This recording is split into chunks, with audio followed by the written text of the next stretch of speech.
ताज़ा तरीन खबरों के लिए जुड़े रहिए हमारे चैनल बहुजन समाचार के साथ। हमारे चैनल को लाइक और सब्सक्राइब करना ना भूलें।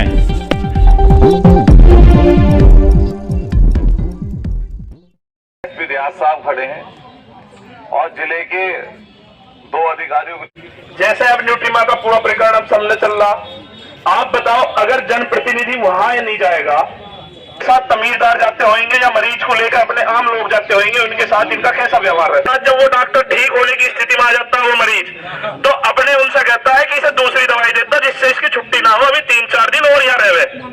वो दिमागी रूप से बीमार है डॉक्टर, उठते बैठते सिर्फ पैसे चल रहे हैं। जो आज से पहले आप देखते होंगे, हम सब लोग पहले डॉक्टर का दर्जा होता था भगवान का। आदमी देखता था डॉक्टर साहब के सामने हाथ जोड़ के पैर पकड़ के, डॉक्टर साहब मेरे बालक को बचा दो, डॉक्टर साहब ये कर लो, डॉक्टर साहब वो कर लो। डॉक्टर पहले नवाज देख थे, आदमी देख थे, दवाई लिख के भेज देते। अब इन डॉक्टरों की स्थिति देखो, इन्होंने खुद की तो बना ली मशीन, लैब। अगर 1 लाख रुपए का बिल है तो 70,000 रुपए का बिल उसमें होगा टेस्ट का। डॉक्टर की दवाई या डॉक्टर की विजिट, इसके अलावा कुछ होता ही नहीं, विजिट के टेस्ट के अलावा। इन्होंने ऐसा कर्कश बना लिया 24 घंटे।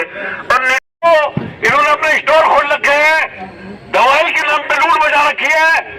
वो दवाई है उनके अलावा कहीं मिल ही नहीं सकती, और दवाइयां भी जो जेनरिक दवाई है वो वहां पर मिलती है। साल्ट ऐसा लिखते हैं कि उनके अलावा कि एक तो स्टोर जो है अस्पतालों के अंदर स्टोर है, वो स्टोर बंद होने चाहिए हालत में। दूसरी बात, जांचों के नाम पर जो अस्पताल जांच लिख कर देते हैं, वो जांचें इतनी महंगी हैं कि आदमी अपनी जांच तो बाद में इलाज ही नहीं करा सकता।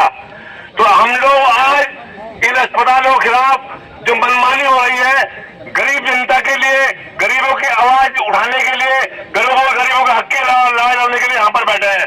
अगर इसी तरीके से मनमानी होती रही तो हम आमरण अनिश्चितकाल के लिए करेंगे। मैं अपनी बात यही खत्म करता हूँ। जय हिंद, जय भारत।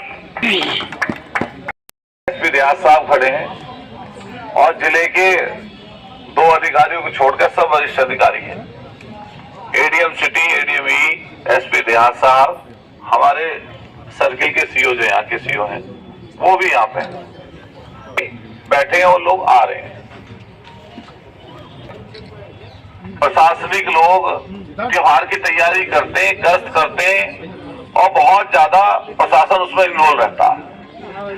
तो मैं आपको एक, हमारी कोई मंशा ऐसी नहीं है कि आपका जो ये काम है वो बाधित हो, उसमें कोई बाधा उत्पन्न हो। सिटी मजिस्ट्रेट साहब भी खड़े, तो इसमें कोई बाधा करने का हमारा नहीं है।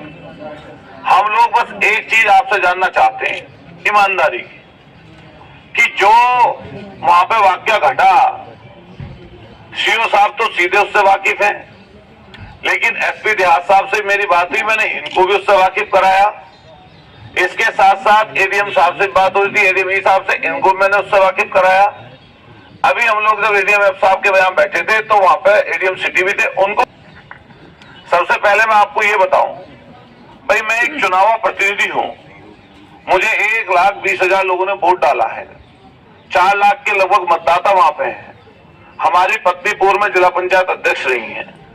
हम अभी मेयर का चुनाव मेरठ शहर से लड़े हैं और वर्तमान में हम लोग की बनती है, ऐसी मेरी बनती है एसपी साहब। तो मेरे पास जिस व्यक्ति का फोन आया वो मुझसे रो के ये कह रहा था कि साहब अस्पताल में हमारे साथ जाति हो रही है, तो हमारे साथ जाति हो रही है। मैंने पहला फोन उस अस्पताल में जो ट्रस्टी है, उसके डायरेक्टर बोर्ड के डायरेक्टर हैं, मैंने उनको किया, राजीव रस्तोगी जी को, कि साहब इस तरह का एक वाक्य उसको आप दिखवा लीजिए, उनका बिल कम हो जाए, उनके साथ ये बाउंसर जाति ना करें।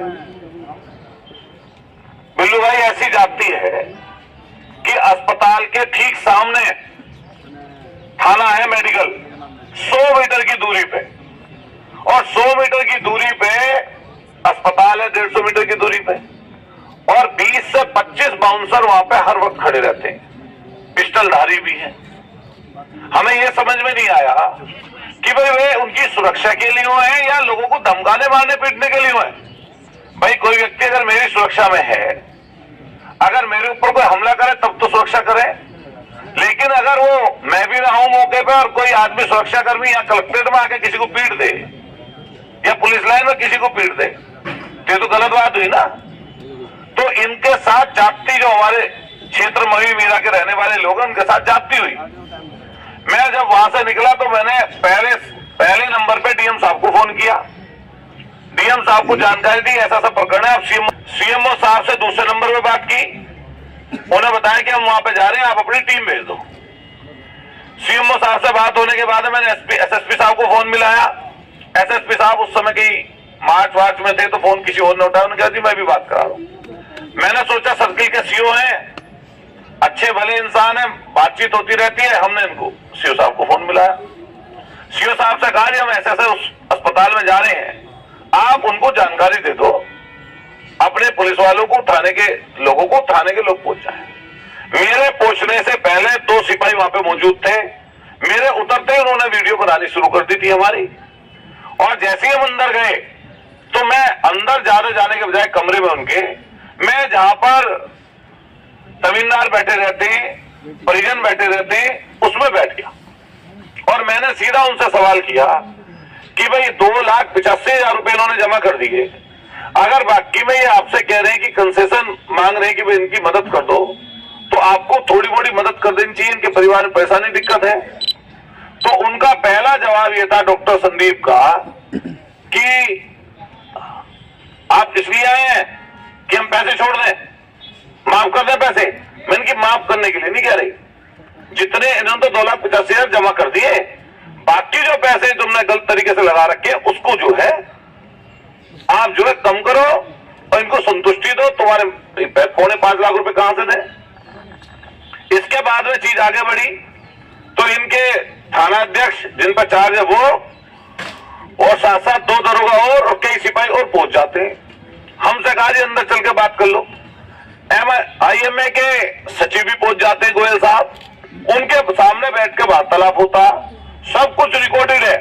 अस्पताल में वीडियो रिकॉर्डिंग भी है, ऑडियो रिकॉर्डिंग भी है और सब वीडियो बन रही है। उसके बाद जब अंदर जाकर बात हुई तो वार्तालाप में ये हुआ निष्कर्ष कि भाई ये चीज खत्म कर दी जाए, आप चले जाओ और हम इस मुद्दे को, इस मसले को खत्म कर देंगे, इनको भेज देंगे। मुझे डॉक्टर संदीप गर्ग अपने गेट तक, उनके वीडियो फुटेज होंगे, अपने गेट तक, मेरी गाड़ी के बैठने तक, मेरी खिड़की तक, और उनके और डॉक्टर मुझे सी ऑफ करने आए। मैं गाड़ी में बैठा और वहां से चला आया। ये सब के सब कैमरे में कैद चीज है। मैं वहां से चला आता हूं तो बात खत्म होगी। वहीं से डॉक्टर का फोन आया, साहब सब ये जो 1,20,000 रुपए हैं, आप जितना भी मन करे, डॉक्टर की ईगो सेटिस्फाई हो जाएगी, आप इसमें से कुछ पैसे जमा करा दो। मैंने इनसे कहा जितने पैसे आपको आप कर दो। इन्होंने 25,000 रुपए और दे दिए और अपने मरीज को ले आए। पता चला कल सुबह, अजय बैठ जाओ, पता चला कल सुबह मुकदमा दर्ज हो गया। भाई मुकदमा हम पे तो हुआ ही हुआ, चलो हम तो पॉलिटिकल आदमी लड़ रहे हैं, मुकदमे हो रहे हैं, देखे जाओ मुकदमे की भी चलता रहेगा, चलो तो हमारे साथ हो ही रहा। सबसे ज्यादा दिक्कत ये हुई कि जिनके साथ जाति करी वहां के बाउंसरों ने पिस्टल दिखाई, अंदर ले गए, पैसे के साथ उनसे जबरदस्ती कर रहे हैं। उसी आदमी पे ही मुकदमा कर दिया, उसके दादा पे, उसके बेटे पे, पुत्रवधू पे, सबको मुकदमा। तो मेरा आपसे अधिकारीगण यहाँ पे खड़े हैं, आप सीनियर सब लोग हैं क्या? मैं अस्पताल में अगर कोई परेशानी दिक्कत में होगा, ये तो एक तरीके से इस समय दुकानें खुल गई हैं, सीधा सीधा बार्गेनिंग है, सौदा हो रहा है, आप कम कराते हैं। आपके कोई थाने में आपके पास भी कोई ऐसा अधिकारी होगा जिसके पास सिफारिशें ना आती हो। रात के 1-1, 2-2 बजे आप लोग सिफारिशें सुनते हैं कि हमारी लाश रोक रखी है, हमारा लाश छुड़वा दीजिए। तो ये चीज मैं समझता हूं कि हमारी जिम्मेदारी बनती है कि जो शहर के